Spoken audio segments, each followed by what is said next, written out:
Hello, it's Bailey. Happy New Year. Today I'm going to bring you my December wrap up, which if you missed it, I did already post my yearly wrap up for 2020. I will link that in the cards. But I did still want to wrap up my month of December. So I ended up reading 10 books and I did have one DNF in the month of December.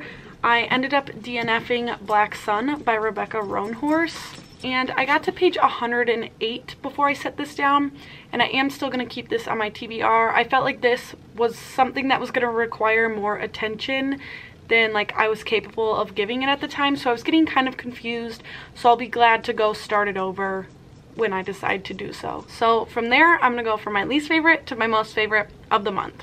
And unfortunately, I have a book on my least favorite that actually made me pretty mad this month, and it was People Like Her by Ellery Lloyd. And this is a thriller that follows a social media influencer. You follow her, her husband, and a lady who is stalking them, and it is a revenge plot. The lady stalking them is mad at the influencer for something. And basically what I didn't like about this is that she is going to get revenge on her children instead of her. So it is a revenge plot on a child. Didn't like it. Then I have at 2.5 stars, I have The Guest List by Lucy Foley. I actually ended up not liking this that much, which 2.5 isn't bad. I didn't have much between, People Like Her, which was 1 star, and then this is a 2.5, so that's getting pretty close to a 3. I just thought this was pretty boring and uninteresting. It really didn't go anywhere until the last 50 pages, and you're definitely just following rich people problems and rich people drama, and 50 pages didn't end up making the whole book worth it to me.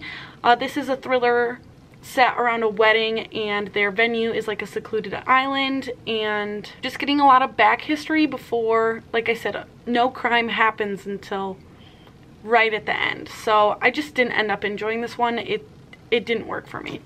Also at 2.5 stars, I have The Lying Game by Ruth Ware, and I actually almost DNF'd this one at 50 pages, but I decided to push through, and I'm glad I did, even though I only ended up giving it 2.5 stars. It's a pretty basic thriller. It is following a girl who basically gets called back to a town she went to school with, and her and 4 of her friends from when she was in school haven't seen each other in a while, but you get this feeling like something happened when they were in school that now is kind of coming back to light, and they're working through it. You're figuring out who knows what, who did what, who lied back then, who's lying now, kind of thing. The only thing that kind of made me mad in this as well, which maybe children should just stay out of thrillers, is that our main character brought her baby everywhere. And some of the situations, you should not have had a baby. Just saying. Then at 3 stars, I have Mistletoe and Mr. Right by Sarah Morgenthaler.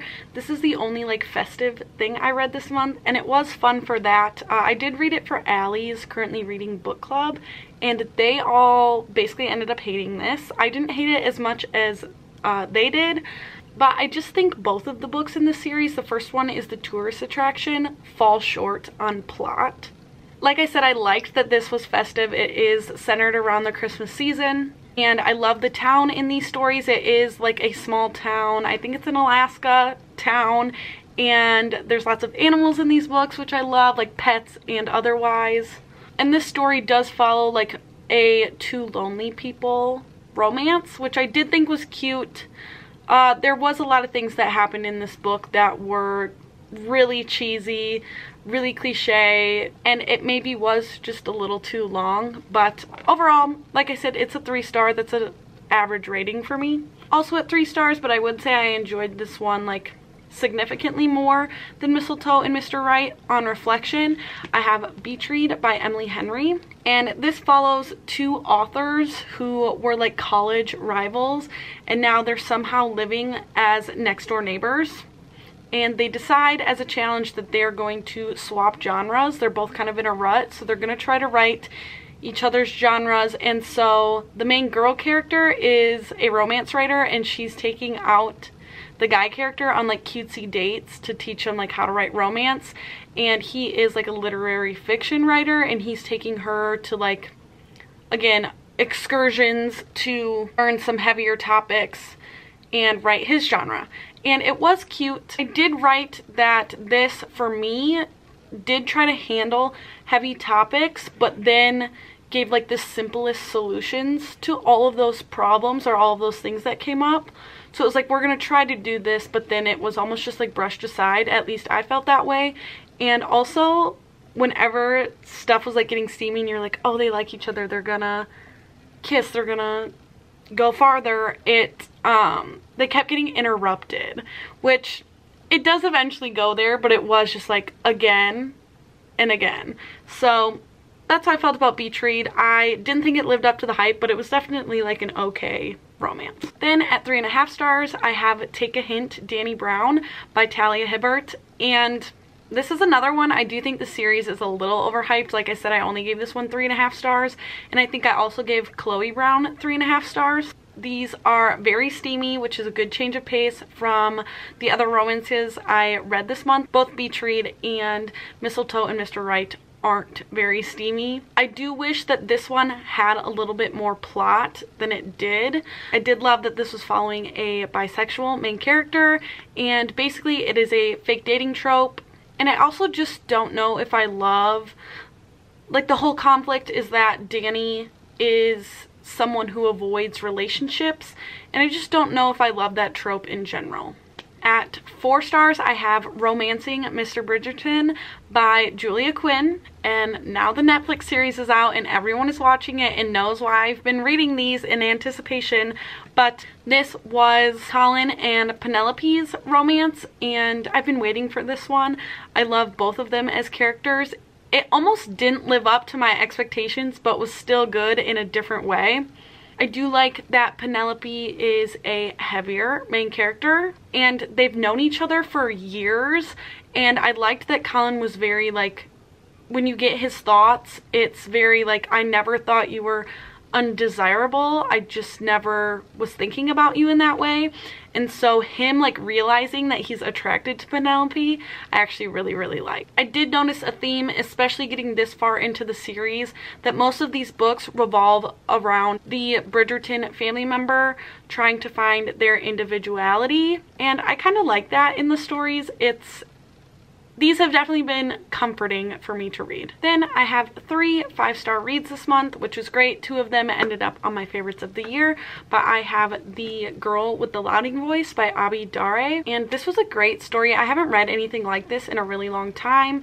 I haven't enjoyed a literary fiction in quite a long time, but this follows a young girl. I think she's 14 at the start of this book. She is from a poor family in Nigeria, and her mom passes away, and so her family is left with essentially no money. So her dad decides to find her a husband so he can sell her for her bride price, but she really wanted to get her education, and so basically her education is going to have to stop. And this is about her persevering in trying to get her education, even though like everything is going against her. I liked this a lot, and I think stories like these really, you know, make me humble myself in terms of realizing your privilege and realizing that people still live like this, and we're lucky to be where we are. Then I have Heartstopper Volume 1 by Alice Oseman, and this is a graphic novel set in high school and 2 boys having crushes on each other, and this is like the fluffiest thing I've read in a long time, but I loved it. I do think just like the feeling that this gives you, it felt so true to like being in high school and having a crush, and just their interactions were super cute, and I left it feeling so happy. So I had to give it 5 stars. I did order the second one right after finishing this one, but I haven't read it yet. And my top book of the month was The One by John Mars, which this one kind of took me off guard. I was expecting to like it, but this is it's a thriller, but it centers around, there is essentially a DNA match site, and so everyone has one person, like you can actually find your person that your DNA matched to, and we're following 5 characters, each of which have been matched, and have very different circumstances. One of the perspectives is a serial killer. You have someone who was engaged and them and their fiance both decide to take the DNA test and are not matched to each other. You follow someone who's matched with someone who is terminally ill, someone whose match is very far away from them, and I can't remember the last one. It doesn't matter. Well, it does matter because they were all really, really good. And they all, like, every chapter ends on a cliffhanger here, and you are, like, following all these different perspectives. So when the chapter ends on a cliffhanger, you are back into someone else's story. So you're waiting a while to get to the next part from that person. But I enjoyed them all equally. So I never was like, crap, I need to flip to that person's section again because I wanted to know about the next person too. So it went super fast and it was really fun. And yeah, it was a great time. So that's everything I read in the month of December. I'm so happy to be coming into the new year and have a clean slate right now.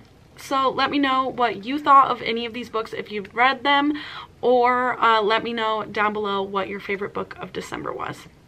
I will see you very soon. Bye.